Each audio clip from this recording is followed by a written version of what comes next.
Jairon POV. Kanina pa ako natatawa sa babaeng katabi ko dito sa elevator. Tuwing aakma kong silipin ang mukha niya, agad naman niyang itinatago. Lalo ko nako-curious sa kanya. You know, hiding behind the folder isn't exactly subtle. Sarkastikong sad ko. Ang ordinary at plain white folder ay bahagyang naginig mula sa pagkakahawak niya. Pinigilan kong pagigikik at baka lalo siyang matakot sa akin. Sumandal ako sabay kibit-balikat. Nanahimik ng ilang saglit subalit ramdam ko ang tension niya. Relax, I don't bite. Sabi ko na bahagyang umingisin na tinignan ko siya ulit.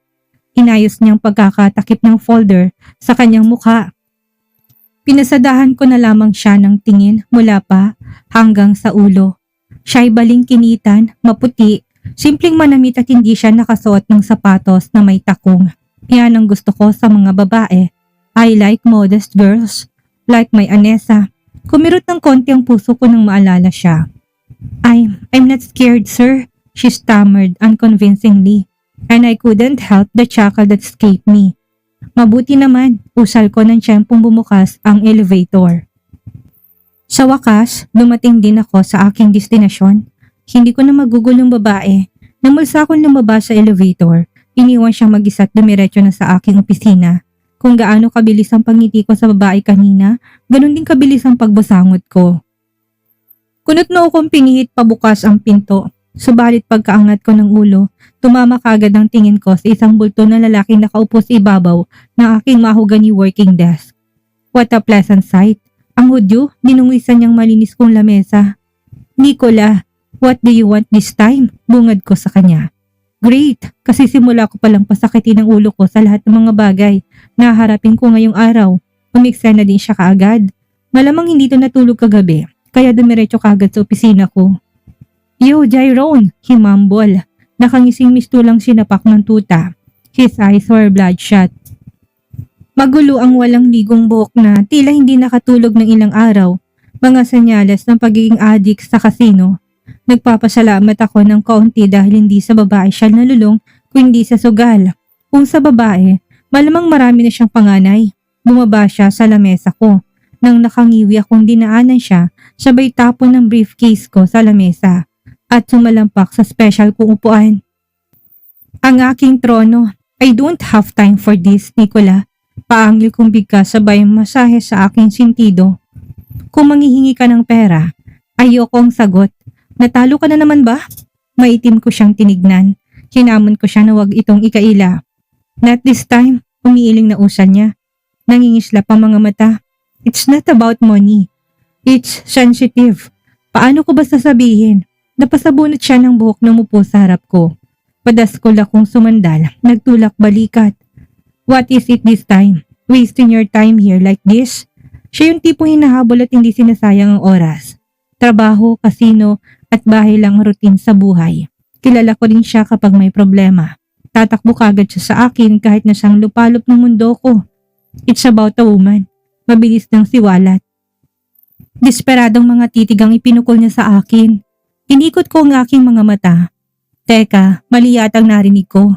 Babae, ang problema niya? Unang beses yun ha. Nagkaka-interest na siya o baka naman napagtanto niya na hindi habang buhay na bachelor. Oh great, finally you have an issue with woman ha? But I'm sorry, I'm not interested in your drama. Nababagot kunturan saka pa-dismissive na kinuha yung isang kamay ko. Gusto ko siyang palayasin. No, makinig ka. Can't handle this on your own? Putol ko. Makinig ka. Pasalampak ng pinatong ang dalawang kamay sa aking lamesa. Malalim at seryoso niya akong tinignan sa mga mata. Naawa ko sa naglalakihan niyang eye bags. This is different. This is serious.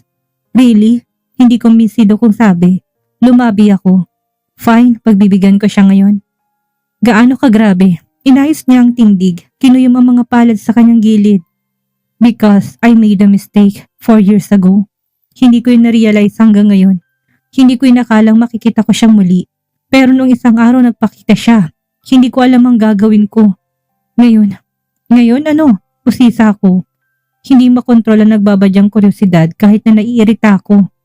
May inano kang babae? She says, I'm the father of her triplets. Isang lagpakan niyang siniwalat. Nangilid ang kanyang mga luha habang titig na titig siya sa akin. Namayaan niyang desperasyon at kalituhan sa kanyang ekspresyon. I blink, the words hitting me like a punch to the gut. Teka ano? Triplets? Are you fooling me right? Kung ganun, good shooter siya. Isang beses 3 agad? May inggit ba ako? No, I'm not joking. Bumalik siya at sinabi niyang binuntis ko siya noon. And now she's asking me to take responsibility for them. Hiyaw niya. Nababaliw sa kanyang problema. Heto naman ako na conscious sa problema niya. You can't be serious. How can you not remember something like that? Hindi ko alam. I was young and reckless back then. Isang gabi lang kami nagkita at hindi ko alam kung anong sumunod na nangyayari.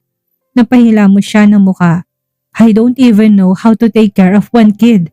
Let alone 3. Sumakit ang ulo ko. Sana nag-isip ka muna bago mo siya kinama. Hindi talaga ako makapaniwala na umantong ka sa ganito. Ang hirap, hindi ko sila pwedeng talikuran ng ganon. Pero paano kung nagsisinungaling lang siya? What if they aren't mine? Do you think she'd risk coming back if she wasn't sure? Kausapin mo siya or magpa-DNA test ka. Pero wag mo silang pahirapan dahil takot ka. I can't believe I'm having this conversation. I never thought I'd be a father, let alone a father to triplets. Congrats bro, at least tatay ka na at hindi ka na maghihirap maghanap ng mapapangasawa mo. May mapapala rin palang pagiging Casino Royale mo. Sarkastiko kung saad. Isa ka pa Jairon, akala ko naman tutulungan mo ko. Nilalait mo pa ako sa pagiging adik ko sa sugal. Angil niya. Binagsak ang mga balikat saka tinalikuran ako.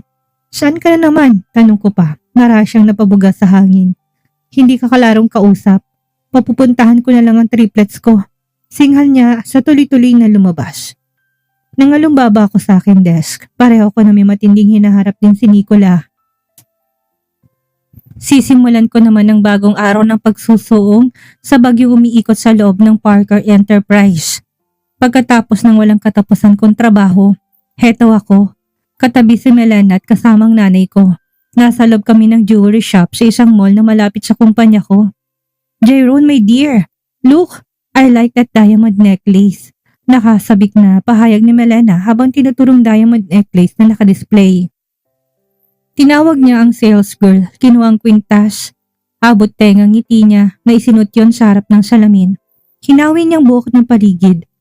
Kaya lumadlad ang makinis at maputi niyang leeg. Hindi ko mapigil ang itirik ang aking mga mata. Ano sa tingin mo? Bagay ba sa akin? Nilingon niya ako. Kinisap-kisap ang mga mata. Akala siguro maantig ako sa kanya. Yeah, no problem. Nababagot kong usal. Sumandal ako sa glass display case at pinagkrus ang aking mga bisig. Seriously? You know I'd look stunning in that diamond choker. Ramdam ko na tinatawag ng pangalan ko. Para talaga siya sa akin, Ania. Nakangusong dumikit sa akin. Eyesight pushing off from the counter. Melena, pagkaalala kong sadya natin dito'y bumili ng regalo para kay mama. Paano mo nagawang i-frame ako? Next time, I will not ask you about this thing. I'll buy alone. Walang gana kong banggit. Pinaskil niya nakakasilaw niyang ngiti. Binaliwalang pagiging malamig ko. Nagmumultitask lang ako at saka I think we should celebrate your recent promotion. Anong masasabi mo? 1 little diamond won't break the bank? Hindi niya ako madadala sa pagiging persuasive niya. Ayoko sa mga maluho. She don't deserve my money to buy her diamond. Bahala kong ubusin ang lahat na naman ng black card ko hanggat kaya mo. Walang buhay kong sabi. Nagpanggap akong tumingin sa bracelet. It was all blur of gold and silver and 2 mini sparkling stone. I never gave these things to Anessa before. Masaya siyang makatanggap ng engagement ring na gawa lang sa straw. Iniwan ko si Melena sa loob ng jewelry shop. Nagsinungaling akong lumabas para lumanghap ng bagong hangin. Nakakasakal kasi dito. Nakapamulsa akong tumambay sa pasilyo ng mall.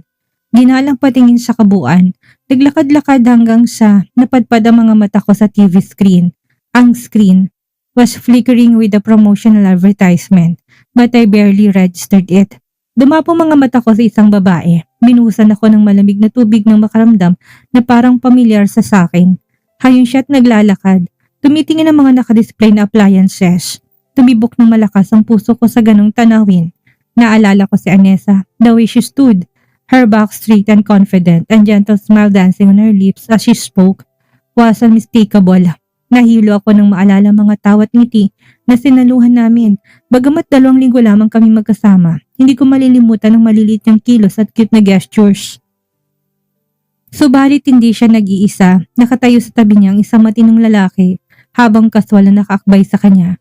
Tumatawa na may bigla siyang sinabi dito. They look comfortable, intimate, as if they had been lovers for ages. Sumikip ang dibdib ko, nahirapan akong huminga habang pinoproseso ang nakikita ko. Jairon, darling? Sabad ni Milena, bumalik ako sa wisyo. Naiko yung mga kamay na tinignan siya na masama. Hindi totoong nakikita ko. Mabilis ang tibok ng puso ko't kumurap. Kinumbinsi ang sarili na guni-guni lang yon. Hindi siya si Anessa. No way could she be here. What are you staring at? Tanong ulit ni Milena. Nothing, wika ko. Pinilit ngumiti ng tinalikuran siya. Subalit nanatili pa rin si Anessa sa isipan ko. Anessa, POV. Sinasabit kong isang pirasong hikaw nang kinalabit ni Raven ang palda ko. Binaba kong tingin sa kanya. Nangingintabang kanya mga mata at mistulang chihuahua na aso na nagmamakaawa sa akin. Lumabi ako, nasuyong hinawakan ng kanyang panga. Where are you going, mommy? Kuryosong tanong niya, hindi pa rin naalis ang malit na kamay sa skirt ko. Work? Paklikot pinilik ang tingin sa salamin. Work? He-echoed. Hindi siya kumbinsido sa sinabi ko. Di ba sabi mo hanapin natin si daddy? Natigilan ako sa binanggit niya. Nagtataka kung saan niya napulot ang ideyang ito. Hindi ko sinabi nga hanapin ang tatay niya. No way. Bakit ko naman gagawin yun? Ramdam ko kung gaano siya kasabik na makilala si Jairon. Subalit hindi pa ako handa. Ang kinatatakutan ko ngayon ay may posibilidad na magkita kami sa kumpanyang pinagtatrabahuhan ko ngayon. Nasalubong ko si Jairon sa elevator ng Parker nung nakarang linggo. Salamat dahil hindi niya ako nakilala, pero hindi ko siya pwedeng iwasan habang buhay kapag naging magkasama kami sa trabaho. Ipagdarasal ko na hindi ko siya boss. Nakuha akong bagong marketing manager ng Parker Enterprises. 1 linggo hinintay ko bago makatanggap ng tawag na tanggap na kagad without interview. Nakakaduda. It's not time to talk about your father, anak. I have to go to work. Wika ko sa katinanggalang kamay niya. Hinahawi kong buhok na kinuhang susi. I have an international license kaya walang problema na mag-drive sa Pilipinas. Tumunog ang 3 inches heels ko sa kahoy naming sahig. Hindi ko namalay na sinundan pala ako ni Raven. Mom, don't be unfair. I want to see daddy. He insisted. Nagtataka ako kung saan nagmanang katigasan ng ulo nito. Umiling ako. Hinaplos sa mukha niya bago ko siya nilikan sa gilid ng sentido. Take care, son. Babantayan ka ni Tita Nova mo. Sa Lunes ipapasok kita sa eskwela kahit napatapos ng pasukan. At least hindi ka na maboboard dito. Ayoko mag-aral, mommy. Gusto ko makita si daddy. Singhal niya. Sumalampak ito sa sahig at sinipa-sipang paa. Naalarma ako. Hindi na tamang ugali ng anak ko. Alam kong hyper siya, dala na rin siguro ng pagiging ADHD. Pero hindi ko hiniling na magkaroon siya ng ganong sakit. Simulat sa pool kasalanan ko, naging depressed ako habang pinagbubuntis siya. Kaya nahihirapan ako ngayon na mga consequences. Haharapin ko problema ko mag-isa, wala na akong pakialam sa ama niya. Akma kong bubuhatin siya, pero inunahan ako ni Nova. Pinatuyo niya si Raven at kinarga na parang sako. Sige na, Anessa. Umayo ka na. Baka malate ka pa. Ako nang bahalang magdisiplina sa matigas na ulo mong anak, nakangiting sad ni Nova. Nabalang ginagapos ng kanyang bisig si Raven. Mommy, I really hate you! Sapul sa puso na sigaw ni Raven. Lihim na nadurog ang puso ko. Palagi kong pinapangako sa kanya na ipapakilala ko siya sa ama niya kapag makarating kami sa Pilipinas. Hindi niya malilimutan. Nagsasaktan ako dahil hindi ko magawa ang kanyang hiling. Raven, don't say that to your mother, ha? Saway pa ni Nova, bumalik siya sa akin matapos tumahinang pinalo sa puwet. Umalis ka na, Anessa. Huwag mo nang pansinin si Raven. Tinalikuran ko sila na mabigat ang loob. Iniwan kong hindi tinutugon ng hiling ng anak ko. Bagsak ang balikat kong pumasok sa loob ng BMW. Binuhay kong kotse at matamlay na nagmaneho patungo sa opisina. Tinutup kong nagiinit kong mga pisngi ng malayo nakatayo ako sa labasan ng company building ng Parker Enterprise. Hindi ko inindang masakit na sikat ng araw ngayong alas 9 ng umaga. Kaya mo to, Anessa Lacosta. Bulong ko sa sarili habang inaayos ang gusot sa damit ko. Mabilis ang pinting ng puso ko. Hindi dahil sa excitement. Dahil magsisimula ako ng bagong trabaho kundi ang posibilidad na magkikita kami ulit ni Jairon. Kahit na gaano kalaki ang gusaling ito, maraming pagkakataong magkikita kami. Humugot ako ng malalim na hininga bago pumasok sa loob. Wala nang atrasan pa. Nang pumasok ako sa balang opisina, the bright fluorescent lights overhead cast a sterile glow on the modern decor. Sinalubong din ako ng ingay ng kwentuhan ng mga bagong colleagues. Subalit ginagambala pa rin ako ng pag-alala na makita si Jairon. I'd been through so much. I wasn't sure I couldn't handle seeing him again. Good morning, you're the new one, right? Salubong sa akin ng payat na babae pero eleganteng manamit, bigpang pumupunta sa formal sa party. Kulot ang mahaba niyang kaymangging buhok. Friendly siyang umiti habang inaabot ang kamay sa akin. I'm Darlene, nice to meet you. Anessa here. Anessa Lacosta. Tugon ko. Sinikap ngumiti para magmukhang friendly at nakipag-shake hands sa kanya. Tsak na magugustuhan mo dito. We're a tight-knit team.